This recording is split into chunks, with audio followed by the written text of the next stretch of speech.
The first wiring diagram I have up on the screen here is, again, from Radium's website, and this is how you could hook this up if you were just running a single pump. So I'm just going to walk through a little bit, to the best of my knowledge, of course, of how this works. One of the orange wires to the fuse, of course, goes on there just so you have a fusible link.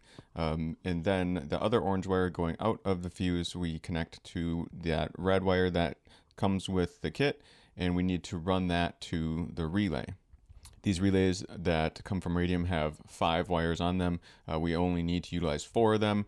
The center one you actually don't need. We'll get to that in a little bit. So following the path of the power, of course, then once the relay circuit is complete, that power continues through, and then that sends power to pump 1, which is going to be, of course, our primary pump in our case. The ground setup on this one is pretty simple. Since you're just grounding out that relay, that black wire of the relay, you just ground that out. And then the black wire running to your hanger top plate is just going to be grounded out directly as well. And that'll actually be the case for both ground wires for the pumps as far as the hanger top plate goes. And then the blue wire, which is the trigger wire, is what we're going to connect to our OEM wiring harness. There's certainly more than one place and one way to actually do this. But if you look at the Radium Auto directions, they do identify the plug that plugs directly into the old OEM housing, and they identify what those 4 wires are there. 3 out of those 4 wires are black, and that only white one is the positive power to the OEM fuel pump.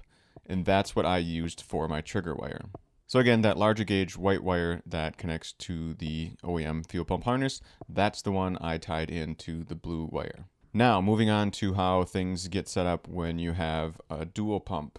This diagram is pretty much exactly how I had this set up in my car and how I'm going to run my wires.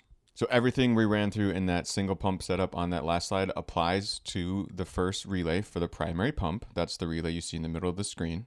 But then that secondary relay that's on the right side of the screen here is controlled on the ground side by the pressure switch. So what that means is this secondary relay is not going to kick in until it's grounded out, and the ground is controlled by that pressure switch. So once that pressure switch hits so much pressure, in this case, that's when the ground circuit is completed.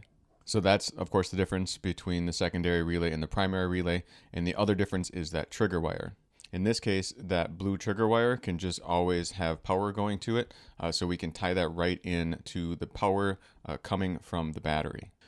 So those are the diagrams that I have. Hopefully that helps you out.